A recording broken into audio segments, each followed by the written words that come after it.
अखंड मंथन के सभी दर्शकों को नमस्कार। आगे क्या होने वाला है सीरीज में आज का अंक इजराइल, ईरान और रूस और यूक्रेन युद्ध को लेकर समर्पित है और मैं हूं आपके साथ शेखर त्रिपाठी। आप देख रहे हैं हमारा चैनल अखंड मंथन। तो ईरान समर्थित लेबनान के चरमपंथी समूह हिजबुल्लाह ने शुक्रवार को एक वीडियो प्रसारित किया जिसमें सुरंगों का नेटवर्क और जमीन के अंदर 4 स्थान दिखाए गए हैं जहां से इजराइल के विरुद्ध मिसाइलें दागी जाएंगी। हिजबुल्लाह ने यह वीडियो ऐसे समय में रिलीज किया है जब उसने अपने टॉप कमांडर की मौत का बदला लेने के लिए इजराइल के विरुद्ध जवाबी कार्रवाई करने की घोषणा कर दी है। हिजबुल्लाह की ओर से जारी की गई वीडियो क्लिप में विशाल सुरंगें दिखाई गई हैं। ये इतनी बड़ी हैं कि इनके अंदर ट्रक आसानी से गुजर सकते हैं। सुरंगें कंप्यूटर और बिजली से लैस हैं। इनमें मिसाइल से लदे ट्रकों को एक के बाद एक चलते हुए देखा जा सकता है। हिजबुल्लाह का दावा है कि इन सुरंगों से मिसाइल हमला करके वह दुश्मन के हर क्षेत्र तक पहुंच सकता है। वीडियो में दिखाया गया है कि ट्रक पर रखे मिसाइल लॉन्चर तैयार होकर ज़मीन के बाहर निकलते हैं। हिजबुल्लाह से जुड़े न्यूज़ नेटवर्क अल मायादीन ने कहा है कि ये सुरंगें और मिसाइल सुविधा ज़मीन के अंदर बहुत गहराई में है। दुश्मन की खुफिया एजेंसी इसका पता नहीं लगा सकती हैं और ये हमले से बचाव भी प्रदान करती हैं। हिजबुल्लाह ने जो वीडियो प्रसारित किया है उसके आरंभ में एक बड़ी सुरंग दिखाई देती है जिसमें बाइक सवार हिजबुल्लाह लड़ाके आते हैं। इसके बाद वीडियो आगे बढ़ता है जिसमें बाइक सवार आगे चलते हैं और उनके पीछे मिसाइल लॉन्चर से लैस ट्रक आगे बढ़ते हैं। पूरी सुरंग में लाइटें लगी हुई हैं, एक के बाद एक ट्रक गुजरते जाते हैं। इस दौरान मुख्य सुरंग से जुड़ी कई दूसरी सुरंगें भी दिखाई देती हैं। ट्रक एक स्थान पर रुकता है जो ज़मीन के ऊपर खुलती है। यहाँ लॉन्चर तैयार होकर ज़मीन के बाहर की ओर निकलते दिखाई दे रहे हैं। युद्ध को लेकर हिजबुल्लाह की तैयारी इजराइल के लिए चिंता करने वाली हो सकती है। हिजबुल्लाह ने कुछ दिनों पहले ही इजराइल के महत्वपूर्ण रक्षा प्रतिष्ठानों की लोकेशन का वीडियो भी शेयर किया है। हिजबुल्लाह का दावा है कि ये वीडियो उसने ड्रोन भेजकर हासिल किए हैं। यद्यपि लेबनान स्थित समूह से जुड़े एक सूत्र ने बताया कि गाजा में संघर्ष विराम समझौते को लेकर दोहा में आयोजित शिखर वार्ता तक कोई भी हमला नहीं किया जाएगा। सूत्र ने वॉशिंगटन पोस्ट को बताया है कि संगठन किसी भी संभावित सौदे को विफल करने के लिए उत्तरदायी नहीं बनना चाहता। बदला बाद में भी लिया जा सकता है और इसकी कोई समय सीमा भी निर्धारित नहीं की गई है। इधर ईरान में हमास चीफ इस्माइल हानिया की मौत को 2 सप्ताह से अधिक व्यतीत हो चुके हैं।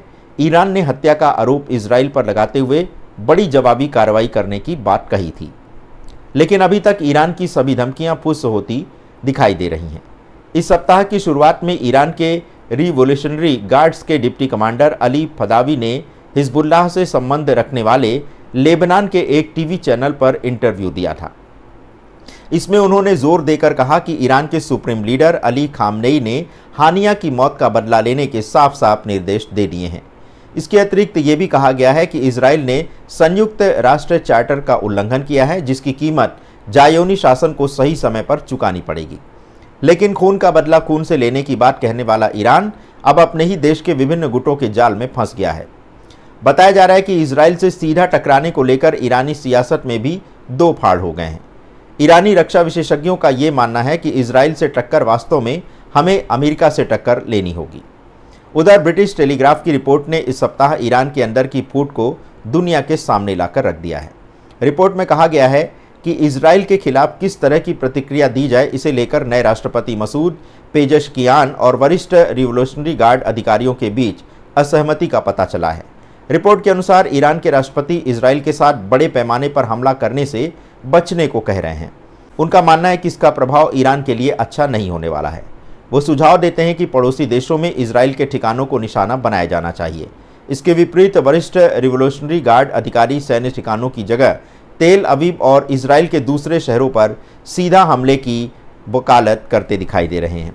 रिपोर्ट में यह भी कहा गया है कि अंत में क्या करना है इसका निर्णय सुप्रीम लीडर अली खामनेई के पास है। एक्सपर्ट्स का कहना है कि खामनेई भी दुविधा में फंसे हैं। एक और हानिया की हत्या को ईरान के अपमान के तौर पर देखा जा रहा है और ईरानी लोग बदले की मांग कर रहे हैं। दूसरी ओर खामनेई इस बात को पूरी तरह से समझ रहे हैं कि यदि इजराइल पर हमला किया गया तो इसका परिणाम क्या होगा। दिवंगत ईरानी राष्ट्रपति इब्राहिम रईसी की अचानक मृत्यु के बाद नए राष्ट्रपति के सामने एक बड़ी मुश्किल भी खड़ी हो सकती है। इसके अलावा ईरान लड़खड़ाती अर्थव्यवस्था से भी जूझ रहा है। 1989 में ईरान का सुप्रीम लीडर बनने के बाद खामनेई आमतौर पर हर कदम को लेकर के बेहद सतर्क रहे हैं, विशेष तौर से विदेशी मामलों में।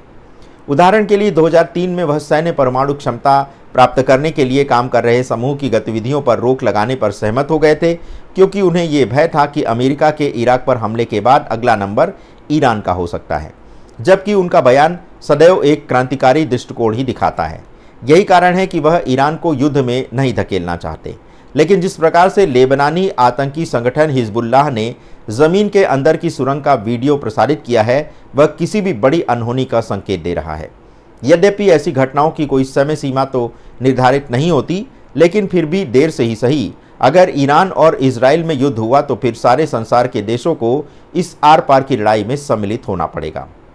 वैसे जिस प्रकार से अब यूक्रेनी सेना रूस पर भारी पड़ती दिखाई दे रही है, उसे देखकर अब परमाणु युद्ध से इनकार नहीं किया जा सकता।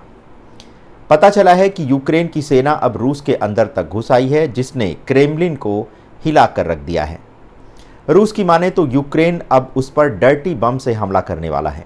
ऐसा करके यूक्रेन रूस को परमाणु युद्ध के लिए उकसाने का कार्य कर रहा है। रूसी सैन्य सूत्रों के अनुसार यूक्रेन कथित तौर पर निप्रापेट्रोव्स्क क्षेत्र में डर्टी बम सहित छोटे टैक्टिकल वेपन से हमला करने की तैयारी में है, जिससे युद्ध को किसी निर्णायक मोड़ पर पहुंचाया जा सके।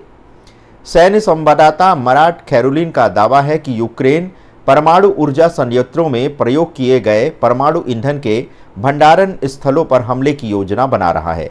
लेकिन दूसरी ओर यूक्रेनी विदेश मंत्रालय ने शुक्रवार को डर्टी बम के साथ परमाणु ऊर्जा संयंत्रों पर हमला करने के रूसी दावों को खारिज कर दिया है। रिपोर्ट्स के अनुसार यूक्रेनी सेना रूस के कब्जे वाले जापोरिज्जिया परमाणु ऊर्जा संयंत्र और रूस के कुर्स्क परमाणु ऊर्जा संयंत्र पर हमला करने का प्लान बना रही है। यूक्रेनी विदेश मंत्रालय के प्रवक्ता ने इन दावों को पागलपन भरा रूसी प्रोपेगेंडा बताया है।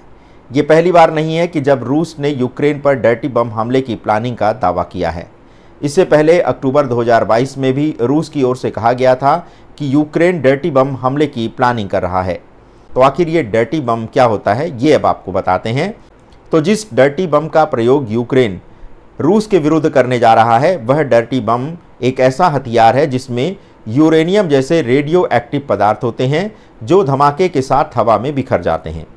इन हथियारों का उद्देश्य सिर्फ खतरनाक रेडिएशन को फैलाना होता है, इसीलिए इसमें परमाणु बम की तरह बहुत अधिक शुद्ध रेडियो एक्टिव सामग्री की ज़रूरत नहीं पड़ती। इसकी जगह इन बमों को बनाने में अस्पतालों, परमाणु ऊर्जा स्टेशनों या रिसर्च केंद्रों के रेडियो एक्टिव पदार्थों का प्रयोग किया जाता है। डर्टी बम बनाना परमाणु हथियारों की तुलना में बहुत सस्ता और तेज़ होता है। उदाहरण के लिए इसे किसी भी गाड़ी में रखकर अगर विस्फोट किया जाए तो भी इसका नुकसान भयानक होगा, क्योंकि इस विस्फोट में रेडियो एक्टिव विकिरण के कारण कैंसर जैसी गंभीर बीमारियां पैदा हो सकती हैं।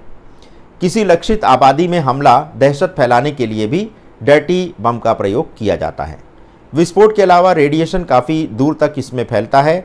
ऐसे में उन क्षेत्रों को भी खाली करना पड़ता है जहां धमाका नहीं हुआ है। फेडरेशन ऑफ अमेरिकन साइंटिस्ट ने गणना की है कि अगर न्यूयॉर्क के मैनहट्टन में सिर्फ 9 ग्राम कोबाल्ट, 60 और 5 किलोग्राम TNT वाला विस्फोट किया जाए तो ये पूरे शहर को दशकों तक नहीं रहने लायक बना देगा। यद्यपि ये हथियार के रूप में बहुत अविश्वसनीय है। किसी डर्टी बम की रेडियो एक्टिव सामग्री को पूरे क्षेत्र में फैलाने के लिए पाउडर में बदलना पड़ता है। तो दर्शकों, आप देख रहे हैं कि इस समय विश्व की जो स्थितियां हैं वो कोई बहुत अच्छी नहीं है। आज हमने आपको 2 युद्ध के मोर्चों के विषय में जानकारी दी है, ईरान और इजराइल और रूस और यूक्रेन। अगर ईरान इस हमले में बहुत देरी करेगा तो फिर लेबनान के जो आतंकी संगठन हैं हिजबुल्लाह और हमास के जो आतंकी हैं वो इजराइल पर हमला कर सकते हैं, और इसकी तैयारी उन्होंने पूरी कर ली है। जो वीडियो हिजबुल्लाह ने अभी प्रसारित किया है उससे तो ऐसा ही लगता है कि हिजबुल्लाह अपनी पूरी ताकत झोंक देगा इजराइल को सबक सिखाने के लिए, और जो उसने कहा है कि खून का बदला खून से लिया जाएगा, तो संभवतः अब हिजबुल्लाह अपने दम पर यह हमला करेगा इजराइल के ऊपर। लेकिन अगर ऐसा कुछ भी होता है तो पूरे संसार में एक बहुत बड़ी सनसनी फैल जाएगी, और फिर जो तबाही होगी उसको देखने के लिए बहुत कम ही लोग इस संसार में जीवित बचेंगे, क्योंकि इजराइल के साथ अमेरिका पूरी तरह से युद्ध के मैदान में खड़ा होगा, और अगर अमेरिका युद्ध के मैदान में खड़ा हो गया तो फिर क्या होगा, इसकी कल्पना भी नहीं की जा सकती। तो आज के एपिसोड में बस इतना ही। बने रहें हमारे साथ, देखते रहें अखंड मंथन। धन्यवाद, नमस्कार।